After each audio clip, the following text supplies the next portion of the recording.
Hello guys! Start na naman tayo ng panibagong recipe for today. So our recipe for today guys is tuna recipe. So yan guys, nag-crush na ako ng potato dyan. Squish lang natin at para kunin yung tubig. So set aside muna natin at i-open natin ang ating century tuna. At maglagay tayo ng bowl at strainer at strain natin ang tuna para i-separate yung tubig. Pagkatapos niyan, in another bowl, ilagay lamang ang tuna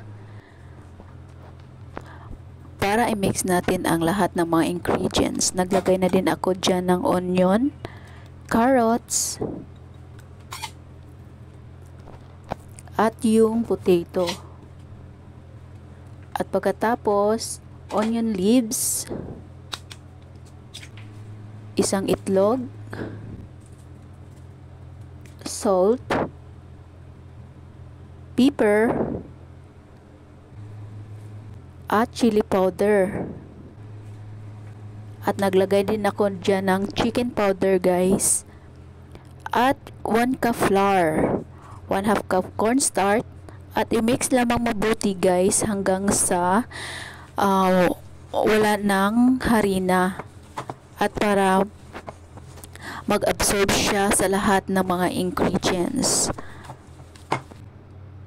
Continue lamang sa pag-mix guys hanggang ganyan yung texture niya.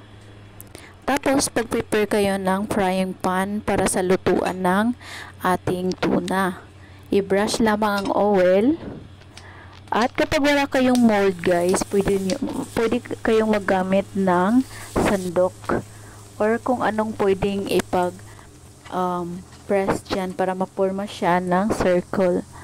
Then lutuin lamang ito guys ng hanggang sa ma-brown ang kulay. At kapag ma-brown ang kulay guys, balik na rin lamang ito para maluto din ang kabilang side.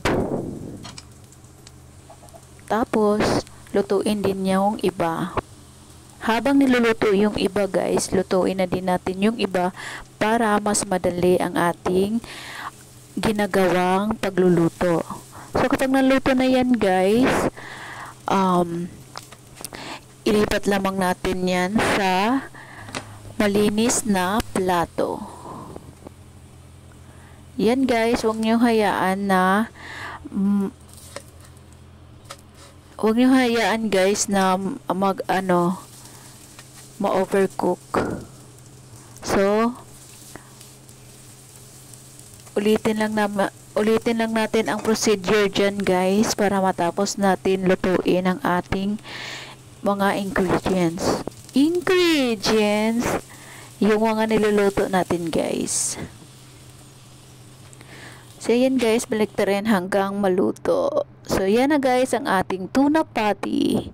Masarap siya guys na pangpalaman ng tinapay. Yung burger ba? Masarap siya guys. At masarap din siyang iulam. Pwede mo siyang iulam sa rice. At pwede mo siyang ilagay sa bread.